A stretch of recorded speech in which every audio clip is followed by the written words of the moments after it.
Gold trusted gold buyers మీరు తాకట్టు పెట్టిన బంగారాన్ని విడిపించి ఈ రోజు ఉన్న మార్కెట్ ధరకు కొనబడను.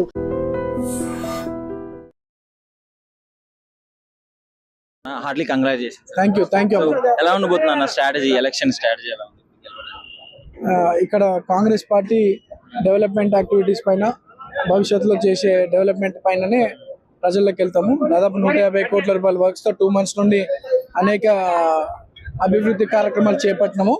ప్రజల్లో చాలా పాజిటివ్ ఉంది కాంగ్రెస్ పైన. తప్పకుండా ప్రజలే కాంగ్రెస్ పార్టీని మంచి మెజార్టీతో గెలిపిస్తారు. ఇంకోటి వాళ్ళు ప్రచారం చేయడం జరుగుతుంది కదా, సానుభూతి ఓట్లు పడే అవకాశం ఉంది కదా, మాకంటే వాళ్ళు సానుభూతి మీద అడుగుతారు, మేము అభివృద్ధి భవిష్యత్తు గురించి అడుగుతాం.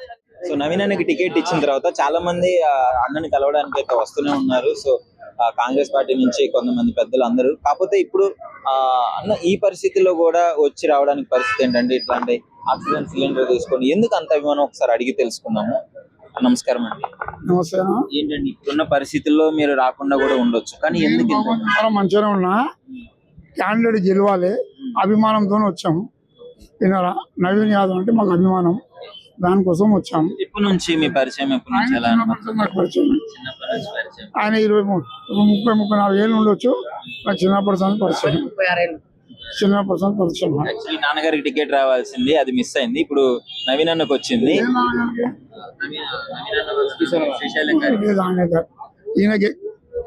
ఈయననే ట్రై చేసిండు, వాళ్ళ నాన్న ట్రై చేయలేదు. ఆయన నాన్న 20 ఏళ్ళ కింద ట్రై చేసిండు.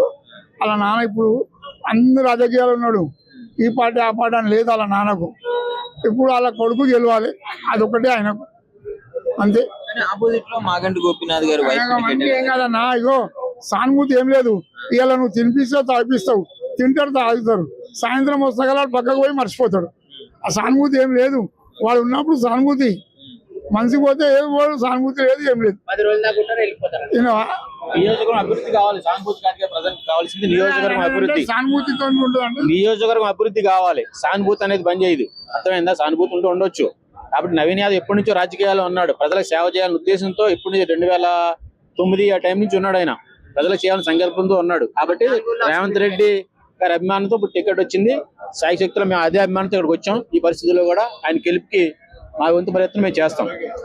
ఇప్పటికీ ప్రజల అనుకూలంగానే ఉంటాడు, అందరు జనాలు ప్రజల అనుకూలంగానే ఉంటాడు, ప్రజల మధ్యలో ఏది అధికారంలో లేకపోయినా ఆయన స్టూడెంట్ లైఫ్ నుంచి నవయవ నిర్మాణ సంస్థను పెట్టి పేద ప్రజలకి, విద్యార్థులకి అందరికీ కూడా చాలా కార్యక్రమాలు చేశాడు. చదువు విషయంలో కానీ, పెళ్లిళ్ళ విషయంలో కానీ, శ్రీమంతాల విషయంలో అన్ని చేసుకుంటానే వచ్చాడు.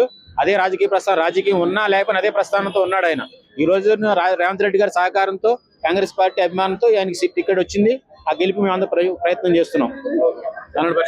నమస్కారం. నమస్తే. నవీన్ అన్నకి టికెట్ ఇచ్చినారు, సో అందరూ హ్యాపీ. ఫస్ట్ ఎలా ఉండబోతుంది ఎలక్షన్ స్ట్రాటజీ?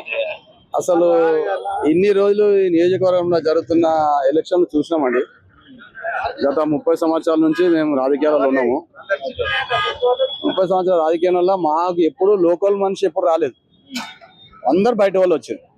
ఆ బయట వాళ్ళు వచ్చినా కూడా వాళ్ళ దగ్గరికి పోవాలి. మేము మా ఇంట్రొడక్షన్ చాలా ఇబ్బంది అవుతుండే, ఎందుకంటే లోకల్లో అన్ని బస్తీలు, కాలనీలలో, సమస్యలలో ఏది ఉన్నా కూడా రాజకీయంగా కానీ అందరికీ మంచి చెడుకు శ్రీశైలం ఉండే. ఆయన ఉన్న ఎలిగేషన్స్ అన్ని తప్పుడు ప్రచారాలు. ఆయన మంచి చేసేవి చాలా ఉన్నాయి, చెడు తొందరగా ప్రచారం అయినట్లు చెడు కొంతమంది పడనోళ్ళు చేస్తారు. ఆ విధంగా రాజకీయాలలో ఆయన చిన్నప్పటి నుంచి చాలా మంది చూసుకుంటూ వస్తున్నాము. అన్నా అంటే మేము ఉన్నా అని చెప్పి కష్టం సుఖం అన్నిటికి వచ్చినోడు. కాబట్టి మాకు అందరికీ ఈరోజు మేము కూడా రాజకీయాల్లో పార్టీలలో తిరిగినాము. ఇప్పుడు మనం రాజకీయాలు పార్టీలు పక్కన పెట్టి మా లోకల్ క్యాండిడేట్కు శ్రీశైలం అన్నకు ఇంట్లో టికెట్ వచ్చిందంటే, నవీన్ యాదవ్ వయసు కుర్రాడు, మంచి అవగాహన ఉన్నాడు, మంచి ఆర్కిటెక్ట్, అంటే ఆయన హై క్వాలిఫైడ్, ఎడ్యుకేటెడ్, ప్లస్ బస్తీలో, స్లమ్లో, కాలనీలో అందరినీ ఇక్కడ ప్రాంతీయవాతంగా చూసినా కానీ, నాన్ లోకల్ చూసినా కానీ అందరినీ కలుపుకోబోతున్నాడు. ఆ గుణం వచ్చింది శ్రీశైలమన్న నుంచే. శ్రీశైలమన్న వారసత్వాన్ని నిలబెట్టే నవీన్కు ఉన్న సత్తా వేరే వాళ్ళకి లేదు. ఇంకోటి, నవీన్ యాదవ్ ఉన్న క్వాలిఫైడ్ ఈ నియోజకవర్గం చాలా అవసరం. ఈ నియోజకవర్గంలో అందరు బయటి వాళ్ళు వచ్చి చాలా అరాచకాలు, కనబడని దొంగలా చేసిరు, అందరి మీదకి ఎందుకంటే అరాచకాలు మామూలు కాదు, అన్ని చేసిరు, ల్యాండ్ గ్రాబింగ్లు చేసిరు, రౌడీజాన్ని పెంచిర్రు, ఇంకా చాలా మటుకు చెప్పాలంటే రాజకీయంగా కూడా అందరితోటి గొడవలు గలాటాలు అన్ని చేసుకుంటా పైన ఏమో నీటి కనబడడం, లోపల చూస్తున్నాం అన్ని కుళ్ళు కుతంత్రాలు. అలా విధంగా రాజకీయాలు చేసుకుంటూ పోయారు. వాళ్ళు అందరు నాన్ లోకల్ కాబట్టి, ఇక్కడ లోకల్ గా ఇచ్చింది కాబట్టి అందరికి ఒకటి ఏమొచ్చిందంటే ఇంట్రెస్ట్, మనవాడు లోకల్, అందరిని చూసినవాడు, అందరు తెలిసినవాడు, మా అందరు జనాలకేమో తెలిసిన వాడు అయిపోయాడు, వాళ్ళకేమో అన్ని చూసిన వాళ్ళు అన్ని తెలిసిన వాటి అవగాహన ఉంది. కాబట్టి ఈ అవగాహన, ఈ అన్ని ఎక్స్పీరియన్స్ అన్ని కలిసి చూస్తే నవీన్ యాదవ్ కంపల్సరీ నియోజకవర్గానికి అవసరము. మా నియోజకవర్గంలో నవీన్ లాంటి వాళ్ళు కావాలి, నవీన్ లాంటి వాళ్ళు ఉంటే అభివృద్ధి జరుగుతుంది, అంతా శాంతియుతంగా సమస్యలు కూడా అన్ని మంచిగా జరుగుతాయి.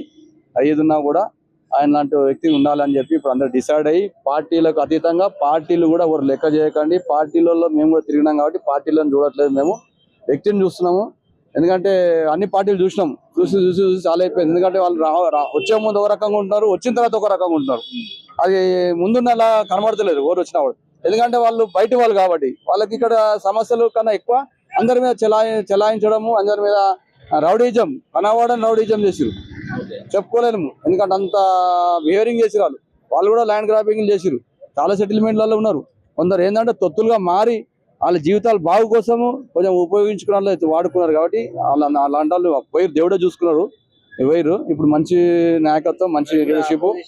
అపోజిషన్ పార్టీ నాయకులు చేసే ప్రచారాల గురించి నవీనానికి ఏమైనా ఎఫెక్ట్ అయ్యే అవకాశం ఉందంటారా? దేనికి ఎఫెక్ట్ అవుతుంది? ఏం ప్రచారాలు చేస్తారు? అందరు చేస్తారు, ఎవరే కానీ.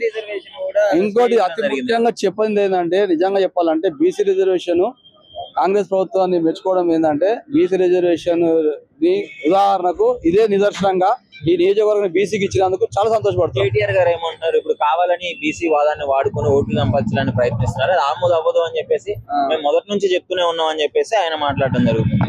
అట్లా అంటే వాళ్ళు కూడా ఆలోచించేది ఉండే బీసీ రిజర్వేషన్ గురించి. బీసీ రిజర్వేషన్ కు ఆమోదం ఎందుకు చెప్పట్లేరు? వాళ్ళు మేము ఉన్నామని చెప్పి ఎందుకు ప్రకటన చేస్తలేరు? ఎందుకు చేస్తలేరు ప్రకటన? అంటే వాళ్ళు కూడా చేయాలి కదా. బీసీ రిజర్వేషన్ మేము కూడా ఆమోదంగా ఉన్నాము, మేము సానుకూలంగా ఉన్నాము అని వాళ్ళని కూడా రమ్మనండి బీసీ రిజర్వేషన్ చెప్పడానికి. ఎందుకు చెప్పట్లేరు? మళ్ళీ ఇప్పుడు వీళ్ళు చెప్తున్నారు కదా, ఓపెన్ గా వచ్చారు కదా, ఢిల్లీలో కూడా ధర్నా చేశారు కదా బీసీ రిజర్వేషన్ కోసం. మళ్ళీ బీసీ రిజర్వేషన్ కోసం ఉదాహరణకి ఇప్పుడు మా నియోజకవర్గం బీసీ రిజర్వేషన్ కిందనే నవీన్ యాదవ్ ఇచ్చారు కదా.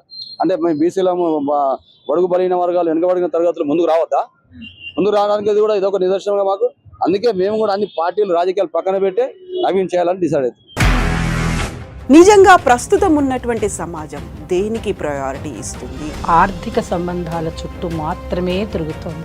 మళ్ళీ ఎన్నికలంగానే చాలా విరక్తి కలుగుతాం. మంచి అనిపిస్తుంది కదా, లేడీస్ కూడా ఛాలెంజింగ్ జాబ్స్ చేసినప్పుడు చాలా బాగుంటది. ట్రాఫిక్ అసిస్టెంట్స్ గా నియమించిన ట్రాన్స్జెండర్స్ అందరితో సాల్యూట్ చేయించుకుంటున్నారు. ఫుడ్ డెలివరీ ఇవ్వటానికి వెళ్ళినటువంటి డెలివరీ బాయ్ అనిల్ పై కళ్ళ ముందు పెళ్ళంటి కొట్టి